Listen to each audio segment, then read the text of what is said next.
पिछले एपिसोड में हमने देखा कि कैसे एक शांत रात में ब्लू रॉक स्प्रिंग्स पार्क की पार्किंग में एक अनजान हमलावर ने डार्लिन फेरिन की जान ले ली और माइकल मेजो को गंभीर रूप से घायल कर दिया।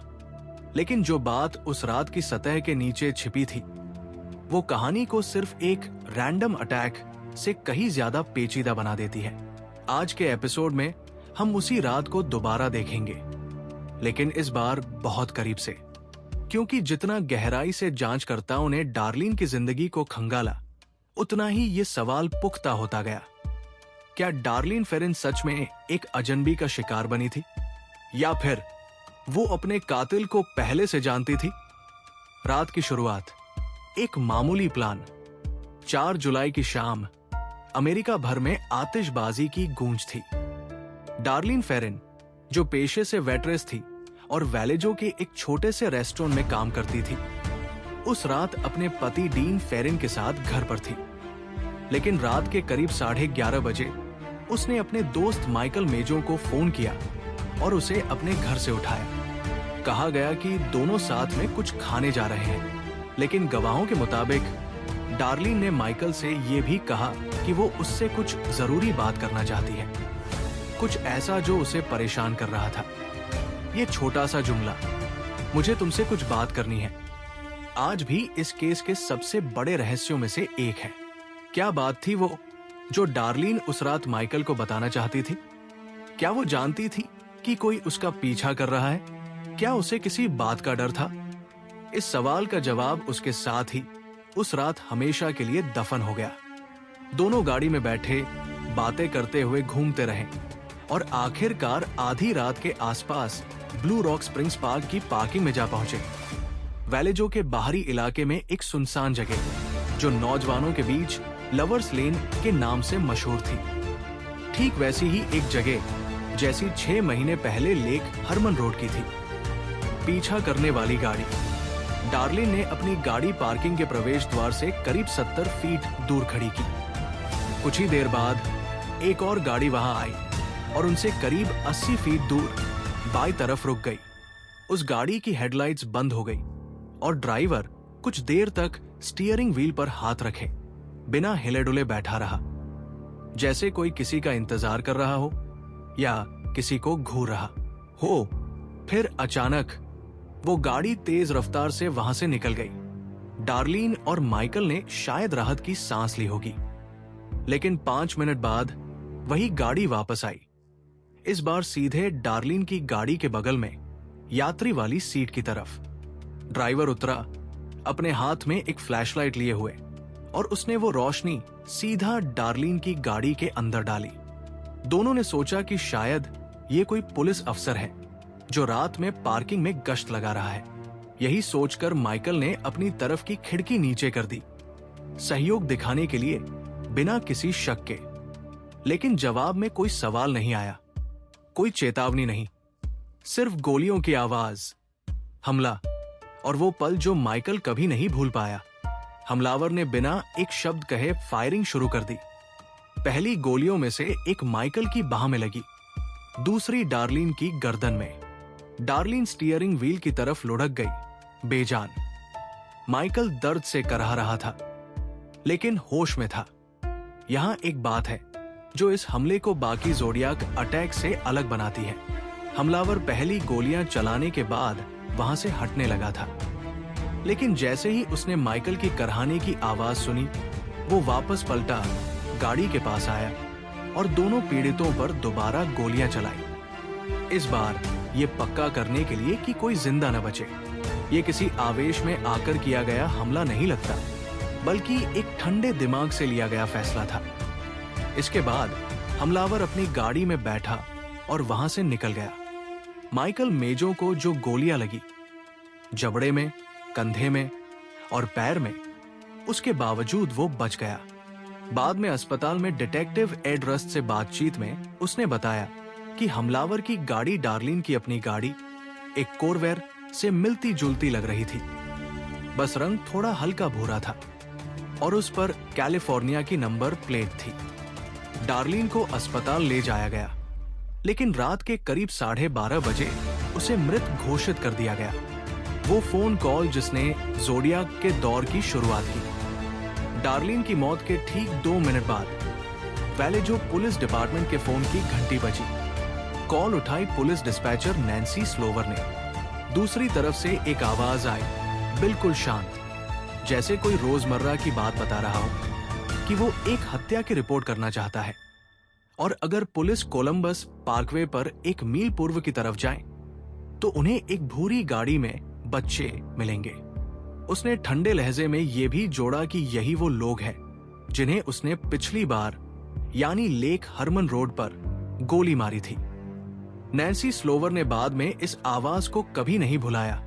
वो बताती थी कि उस आवाज में कोई घबराहट नहीं थी, कोई अपराध बोध नहीं था, सिर्फ एक अजीब सी सफाई, जैसे कोई बिजनेस मीटिंग की जानकारी दे रहा हो।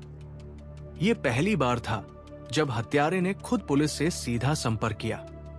6 महीने की खामोशी के बाद उसने खुद अपनी मौजूदगी का ऐलान किया था और अगले कुछ हफ्तों में वो अखबारों को चिट्ठियां भेजकर खुद को ज़ोडियाक नाम देगा। डार्लिन का अनकहा राज, क्या वो अपने कातिल को जानती थी? अब आते हैं इस एपिसोड के सबसे पेचीदा हिस्से पर। जांच शुरू होने के कुछ ही समय बाद पुलिस को शक होने लगा कि यह हमला उतना रैंडम नहीं था जितना दिखता है।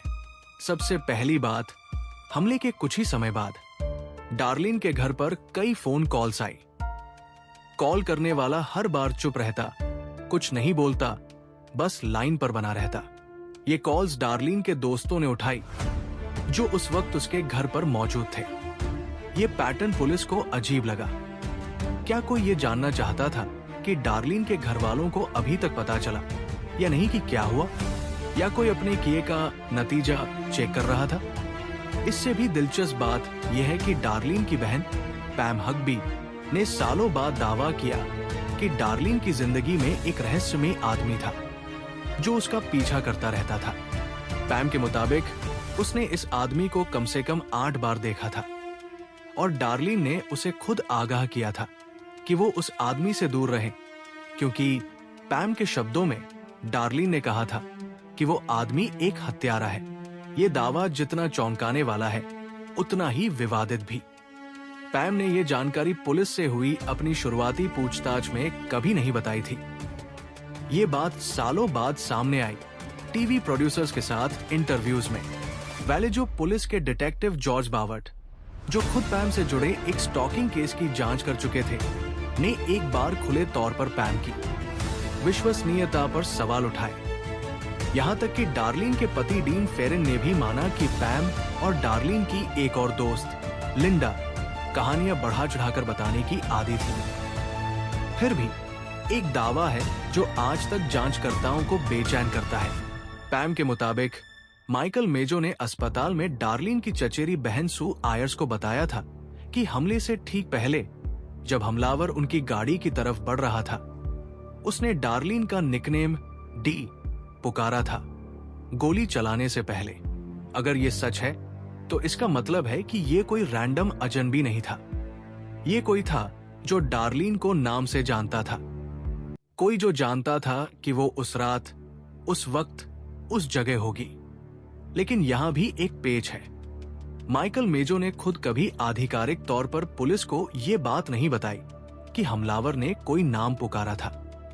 ये जानकारी सिर्फ सू आयर्स के हवाले से पैम के जरिए सामने आई, यानी एक ऐसी कड़ी जो सीधे गवाह से नहीं बल्कि तीसरे हाथ से गुजर कर आई।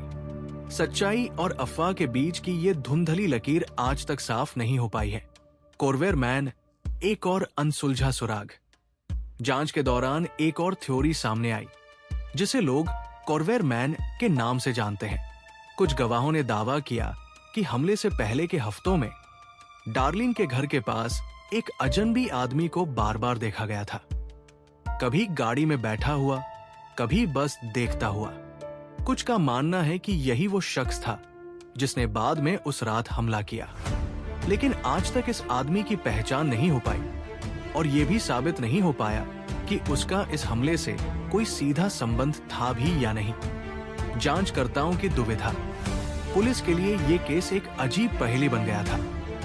एक तरफ हमले का तरीका सुनसान लवर्स लेन, अंधेरे में गाड़ी की खिड़की पर दस्तक, अचानक फायरिंग बिल्कुल वैसा ही था जैसा 6 महीने पहले लेक हरमन रोड पर हुआ था, जहां डेविड फेराडे और बेटी लू जेनसन के साथ किसी निजी रंजिश की कोई गुंजाइश नहीं थी। ये पैटर्न इस बात का समर्थन करता था कि हमलावर बेतरतीब तरीके से कपल्स को निशाना बना रहा था, चाहे वो कोई भी हो।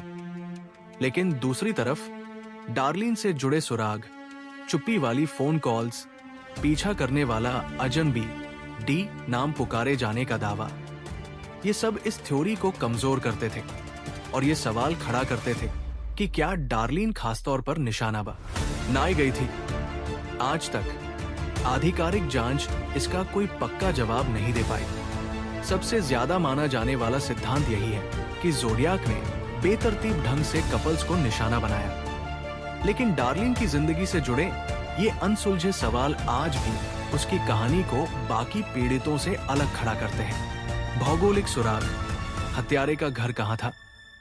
एक दिलचस्प एंगल जो सालों में शोधकर्ताओं ने खंगाला है, वो है जियोग्राफिक प्रोफाइलिंग, यानी हत्यारे के हमलों के पैटर्न से ये अंदाजा लगाने की कोशिश कि वो शायद कहां रहता होगा।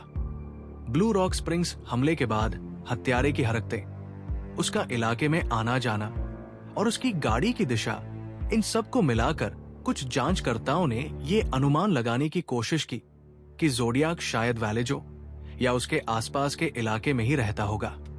ये थ्योरी आज भी पूरी तरह साबित नहीं हुई, लेकिन ये इस बात की एक झलक देती है कि हत्यारा शायद कोई अजनबी बाहरी व्यक्ति नहीं, बल्कि इसी समुदाय का हिस्सा था। शायद कोई ऐसा शख्स जिसे लोग रोज सड़क पर देखते होंगे, बिना ये जाने कि वो कौन असल में है। एक अधूरी बात, हमेशा के लिए अधूरी। आज दशकों बाद माइकल मेजो और डार्लिन के परिवार का दर्द अब भी ताजा है। डार्लिन की बहन ने वर्षों बाद मीडिया से कहा था कि वो आज भी किसी तरह के क्लोजर की उम्मीद में है। ये जानने की उम्मीद की आखिर उस रात, उस पार्किंग में सच में क्या हुआ था और क्यों। डार्लिन फेरिन ने माइकल से जो जरूरी बात करनी चाहिए थी, वो बात कभी पूरी नहीं हो पाई। शायद वो कुछ मामूली थी, शायद वो कुछ ऐसा था जो इस पूरी पहेली की चाबी हो सकता था। हम कभी नहीं जान पाएंगे, लेकिन एक बात पक्की है, उस रात के बाद बे एरिया के अखबारों के दफ्तरों में जल्द ही ऐसी चिट्ठियां पहुंचने वाली थी जो इस कातिल को सिर्फ एक और अनसुलझा मर्डर केस नहीं, बल्कि अमेरिकी इतिहास के सबसे बड़े जुनून में बदल देंगी।